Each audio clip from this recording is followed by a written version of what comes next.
da kažem nešto Da, na kako ovu da ne, temu, kako da ne. rock'n'roll, upliv neki u rad jednog hip-hopera. Mislim da je to jako bitno. Mnogi izaziru tu, koji se bavi hip-hopom od tog rock'n'roll. Mislim, možeš ti da napraviš od bilo čega, mislim, od narodnjaka, od bilo čega. Dobru hip-hop pesmu, tako? Hip-hop.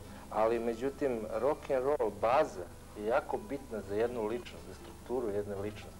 Njegov razvoj, njegovo obrazovanje, njegovo sve. Za vidike kompletno, za vidike, da. Slažem se, da. Pa znaš šta, ja generalno i ne volim kada ljudi moraju da se ograničavaju. Jako se osjeti, mislim, jer ta pozitivnost neka u rock'n'rollu, onom koji mi znamo, mislim, koji je ono vrlo krajnji pozitivan. Čist, pure, ono što kaže, da. Mislim, to je ono što i fali ljudima